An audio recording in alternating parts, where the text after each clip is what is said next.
Hey, Coach, so glad you found us on YouTube. Let me help you through this great journey. I have done it. I've won lots of championships, run one of the best programs in the country, coached NBA guys.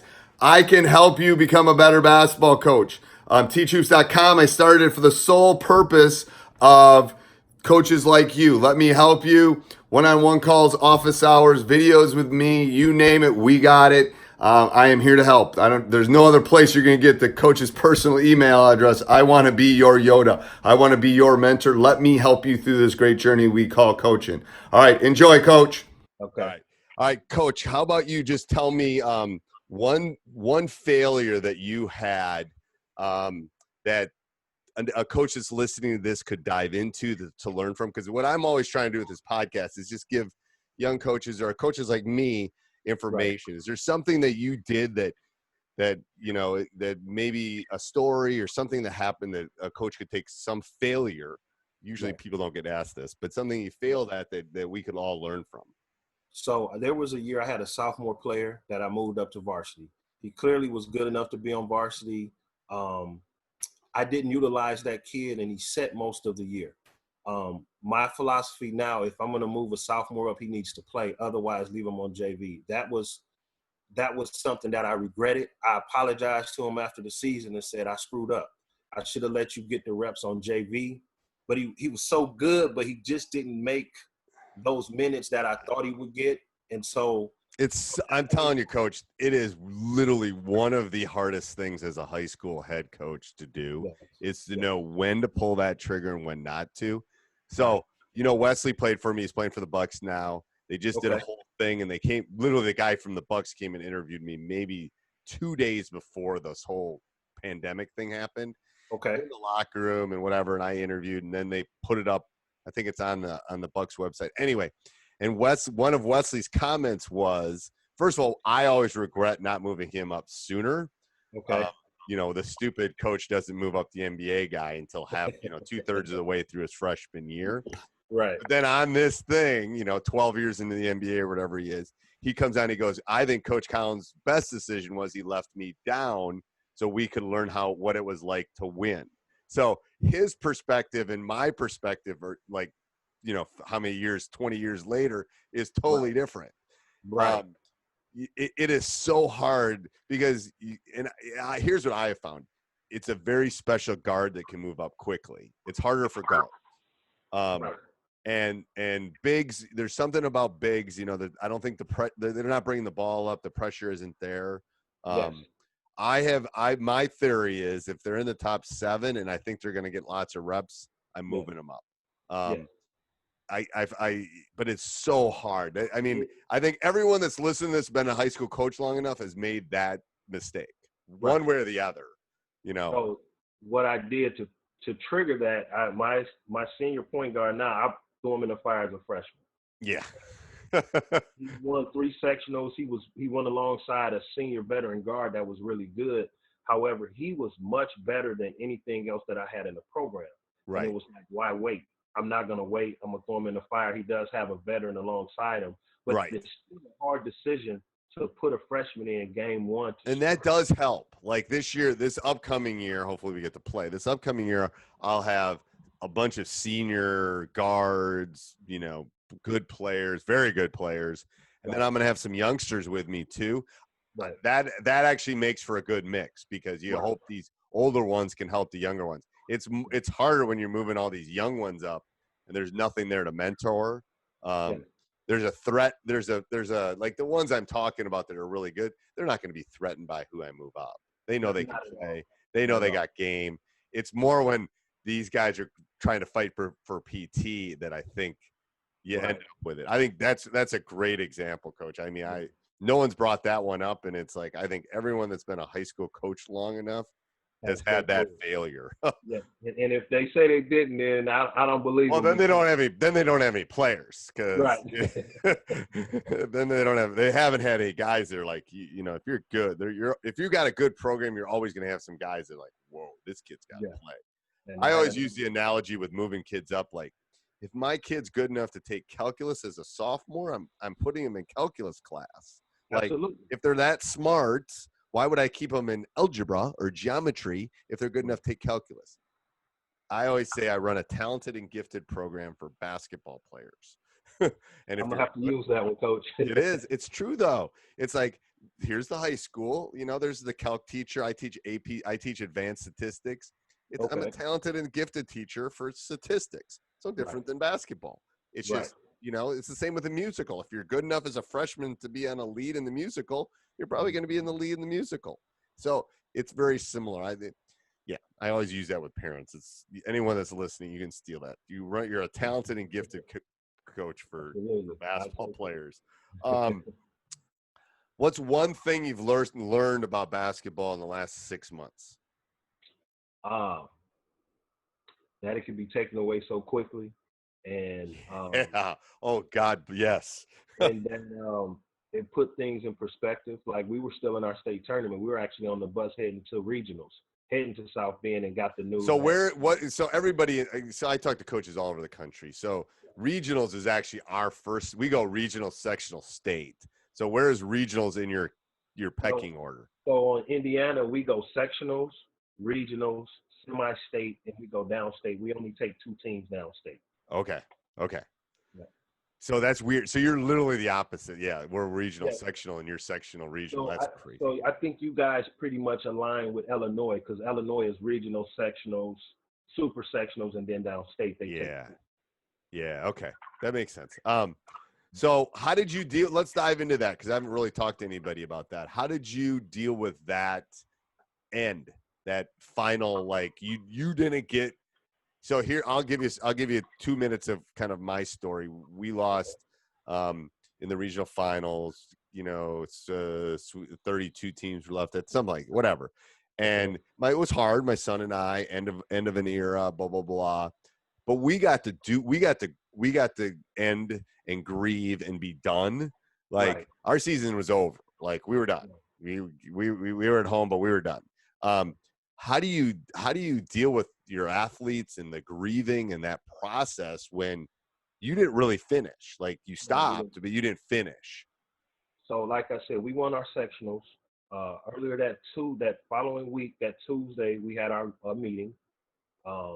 That Thursday is when everything kind of changed, and they said we would have 150 per school. So Right. we were planning on playing. Friday morning, we got up, got on the bus. We were on our way down, and then it came across Twitter from our commissioner that it was going to be postponed. At that point, it was rough. We took the kids back to school when they had lunch or what have you, but it was really hard for us. We were 20-4. Really had a great opportunity of going downstate. We hadn't won a regional at our school in over 54 years, and we were the favorite.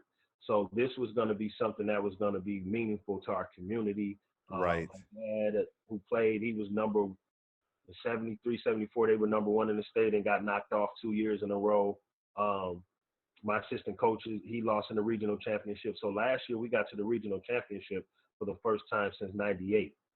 And this year was we felt like we were going to make that jump, and then everything stopped. And then, it was a range of emotions for me for a couple of weeks, not knowing what was going on. And then we had to take a step back to what was going on worldwide with the pandemic. And it was the same thing here. There was petitions in Wisconsin to postpone rather than. I don't think people realized the stats teacher predicted this. I'd been talking about this about 2 weeks about flattening the curve. We'd actually even talked about we had in once tournaments start, we even had sanitizer. We pre-sanitized and post-sanitized when we shook hands. Because I go, this is real deal, guys. This is gonna hit. We just weren't sure when. But I think in retrospect, everyone's kind of like, whoa, think about all the spring sports. They didn't even get to start in Wisconsin. So I think it had to be a really hard thing as a coach and a teacher to deal with your athletes. Yes. Yeah. Yes. I had 5 seniors. And so, like I say, it was a range of emotions for the parents and things like that. But at that moment, we didn't know how serious this pandemic was. It was just new to everybody. And then come full circle, there was a major event in Indianapolis in sectionals and really good teams in a loaded gym. And fast forward, we had 5 people who have passed from COVID-19 that was at that actual game, and the athletic director in Indianapolis at North Central. So we all had played in pack So it's so is that the one I read about in the paper today? It was packed, I think. It was like Yeah, 2,200. Yeah. yeah, that was down in Indianapolis. We actually played at North Central this year in the Okay. picking tournament, and that was my first time meeting that AD, well known throughout the state, and he ended up passing five total people that were at that game passed away from COVID-19 over the last few weeks. Oh, So it comes full circle to us. We were playing in the sectional championship game, and that could have took place in our gym. You right. know, we just didn't know. We just didn't know. Oh, that's so sad. Yeah. So sad. What would you tell a young coach if they wanted to get into coaching? Um, it's gonna be a grind. You're gonna be happy with the decisions you make. Um, you lose a lot of friends. You lose a lot of friends. A lot of people initially are happy for you to get it. Your circle gets, and people are listening and be able to see, your circle of trust gets to be about this Oh big. man, you probably trust less than four or five people in your circle when you become a head coach because Right. you're responsible for running the program. People just see us on a Friday night. They don't understand the dynamic of being responsible for 45 to 50 kids in your whole program and X amount of coaches and X amount of players and parents. And so there's a lot of demands that go on as a head coach that people don't account for. But your circle is going to become small and you're going to have to be okay with that. It's going to be a lot of lonely periods where you're questioning decisions you made. Should I've done this? Should I've done that? And a lot of those dark hours are by yourself. Yes. I'm telling you, like Yeah. every time I've lost in tournament in, 20 plus years, it's like, I should have done this. I should have done that. I should have done this. I mean, it's the sleepless nights that you never get back. But I tell people why it's a wonderful thing. First of all, you're making difference in players' lives, but you and I are active participants. Like that's the best part. It's the closest you can get to being a player, but you're really not. Right. The only thing I regret is, like I told my son after it was over, I said, I wish I could have watched your senior season. And he looked at me like, what are you talking about? And I go, well, I was coaching you. I wasn't watching. I said, I wasn't in the stands like the other parents. I was, And that comes full circle with my dad because me and my brothers, he didn't really talk about our careers until years later. Yeah. What he appreciated and all of that. But at the moment you're coaching your son and you are still under pressure as the coach. See, people don't realize as the coach, you're under pressure when your son is playing. Right. There's a different pressure that he's dealing with. I coached a kid, Travis Trice, that played at Michigan State, coached him at AAU. He played for his dad, Wayne High School in Ohio. His sophomore year, we were in Arkansas. He said, man, coach, how did you deal with playing for your dad? Man, it's rough. I said, Lil Trav, you can play. The noise will stop. You're good. You're fine. You have the IQ. You have the skill set. Right. Eventually it'll wear off that people know that you can play. Yeah. I mean, he's an exception to the rule too. If you question whether he should be playing and dad's playing, he probably ain't shooting enough, to be honest with you. Right. That's the problem with my son, to be honest with you. I raised a kid that was a team player, wouldn't shoot. I mean, he can shoot like no tomorrow, but the problem is he would get yelled at to shoot more. Oh, see, that wasn't my problem. If I was open, I was shooting. If I wasn't open, I was shooting. No, that's the problem. And it's like, and then about halfway through the season, one of my assistants goes, it's like, we got to just stop we got to stop yelling at Drew to shoot more, like the other players and stuff, because it messes with a shooter's psyche when you're like, shoot it, like it's one of those things too. Mm-hmm. If there's one coach you could talk to, who would you pick and why? One coach I could talk to. Living or dead, I'll let you go either way. But I would go to. I always wanted to play for either Tarkanian or Denny Crum at Louisville. Okay. I love those guys. I love the style. I love the way they connected with their players. But I would love to talk to Tarkanian and pick his brain of just his mindset of dealing, because he had a different dynamic coaching at UNLV. That's very Hollywood out there, and so he has to make. How do you contain college kids in Las Vegas? Like, that's a whole different dynamic. That's a whole different dynamic. So just his mindset of him being like a mentor and having to be a father figure, a disciplinarian. I know his job, any coach at UNLV, that's a different dynamic that you have to deal with. So I would love to talk to him. And like Denny Crum, I love the Louisville teams. Love them. I just love the way they got down and played. And They got dirty. yes. Yeah, they got down and got dirty. So do you have a favorite drill that you'd like to share? My favorite drill is an Indiana State drill that we start off with at the beginning of practice, where we roll the ball out. The guy has to close out. The guy drives baseline. He gets the ball. He throws. He has to jump to the ball. He closes out at the top of the key. Yep. Active hands. Back pedals back. Passes the ball to the other right wing, and that guy drives, and then he has to beat on base, cut off the baseline. So they have 3 different segments, but it's a lot of talking, it's a lot of driving, and it really, you gotta go through the drill hard, because if you don't cut off the baseline, the guy drive around you. If you're not on balance, you can't go half speed on offense, because then we'll start over. So it's an active drill, but it's so effective. I saw it on YouTube years ago from Greg Lanson, and I'm like, sent it to my assistant coach. He came down to my class. We said, Coach, we gotta put this in. So me and him studied it for about a week until we were able to teach it, and then it's been really good for us. I love that, because it does a lot of things that kids don't do well. I was talking on a podcast, I don't know, a couple of weeks ago, and one coach uses his iPhone and does a decibel meter during practice. I love that. I'm going to steal that next season. Okay. So they get the phone out, and if they're not talking enough, he's got the decibel meter on here, and if it doesn't get to the red zone, they start over. It's like, because getting them to talk is such a hard thing to do. I was just talking to my 8th grade coach about that, man. I have a point guard who's really, really good and plays hard. 3.8, very smart kid. He just don't talk. Right. I know. One of my better players next year. He's getting better than he was as a sophomore, but he's just quiet. That's his personality. But it's like, oh my God. Well, thought for the day or quote of the day. Do you have one of those? What was the one you sent me? It was a John Wooden one, right? Yeah, the John Wooden. Let me see if I can read it. It says, and you can explain what you meant by it. It says, don't measure yourself by what you've accomplished, but by what you should have accomplished with your ability.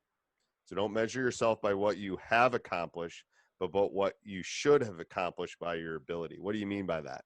So I could take myself. So we've had success on the back end as me being a head coach, but had I been a little more detailed at the beginning, my pedigree is coaching from my parents and my brother, and having played for some very good college coaches and a good high school coach.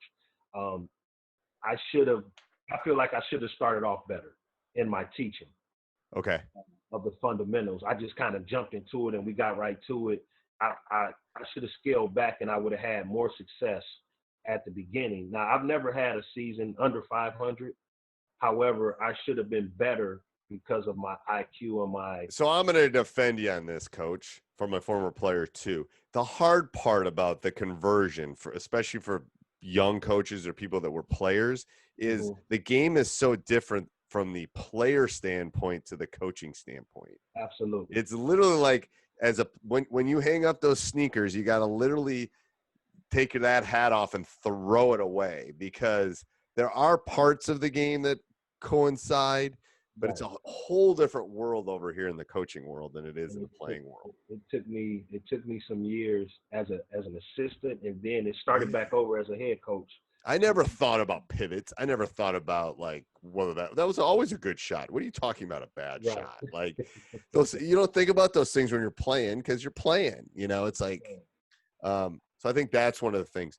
What big change you've seen in the game, since you played to now? The free flow of offense, the spacing, and players have a lot more ability to kind of free flow play. Where we always had 2 posts in the middle, was more of a 3 out, 2 in. They dump it down the screen across. So those driving lanes weren't open. We definitely didn't shoot as many threes collectively. Everybody shooting threes, all 5 guys. And some coaches teach to shoot the 3 first. So I just think the spacing, which is not a bad thing, the spacing created more free flow. But I know our kids now have way more freedom on the court than we did as players. Oh, are you kidding? I mean, it's crazy the amount of freedom they have. They don't get it. And No. I'm guilty of it because even my assistant coaches will say, man, I would love to play for him. He lets you play, and that's just kind of the dynamic that we're in right now. I think it is. I think it's the way the game is moved too, and it's about spacing. It's about like I never let Wesley. Wesley's like number 9 all time in 3-point, some crazy percent. I don't know. I didn't even let him shoot threes in high school hardly at all. I got a chance to coach against him in the TBT tournament a couple years ago. Oh, you did? Okay. Yeah, he was coaching the Marquette team, and I was coaching with the Illinois Hoopville when it was in Chicago. He's a great guy. He's a great guy. Really nice guy. Really He nice. is. Now that's all real too. It's like he's just one of those upstanding guys. All right. So when we end here, Coach, there's a couple things I do. First one is I do rapid fire. So I'm going to ask you a question. You got to give me one word answer. Okay. All right. First one is, what is your favorite brand of basketball to play with? Now I'm talking about like Spalding, Rock, that kind of thing, not like fast pace or slow pace or favorite brand of basketball. The actual Wilson. Why? Because of the grip. I love using it as a player in the shooting. I hated the rock ball when we had to go on the East Coast and play in college. It was really hard. It was hard. I don't like the rock either. Yeah, the Wilson has a good feel. You're able to shoot the ball with it well. Okay, one word to describe your ideal player. IQ. Okay, if you go to one sporting event, what would it be? College football. Okay, your favorite pregame meal? Loose cheeseburgers. Really? What was that, like a brand or is that a place? There's a place in Hammond, Indiana, and they make their burgers like a sloppy Joe, and it's called Mavic. So I'm shouting out Mavics on here, but it's like it's a loose cheeseburger. It's like sloppy Joe style, but it's a cheeseburger, and it is phenomenal. That sounds. I'm hungry, Coach. I haven't eaten yet. That sounds really good. Okay. So first of all, we didn't even talk about Indiana basketball. We'll do that after this because I got some thoughts on Indiana's basketball. All right. Do you have a superstition? Yes, and it's crazy. If we win a game, I get stuck and I want to wear the same black pants or whatever color and the same socks. Okay. Now, I'll wash them, but if we win, I'm going to keep wearing them. As soon as we lose it, it may take 6 or 7 games before I touch that pair of black slacks again. Okay. I might wear a different pair of black slacks, but I'm not touching them. Not touching that pair. Okay. One skill not being taught in today's game. How to box out. One thing you do to relax. Play with my 3-year-old son. Oh God, I remember those days. One coaching technique you consider important. Communication. Best basketball player you've seen in person. Kevin Garnett in high school. Best basketball player of all time. Michael Jordan. Yep, I would agree. I'm putting out in the world because I think we're 5 or 6 years away from it. I think Giannis is going to be that. I'm hoping, at least, as a Bucks fan. He's getting there. If he He's gets getting a jump shot, he's going to be in them talks. He is. One thing you help you become a better coach. Patience. Best game. Should I guess that one? Oh, best player you've seen in person. You said that. Best game you've seen in person. My bad. Best game I've seen in person would have been when Jason Kidd was at California's freshman year, and they came in Chicago and played at the Rosemont Horizon. I had never seen a player like that in my life.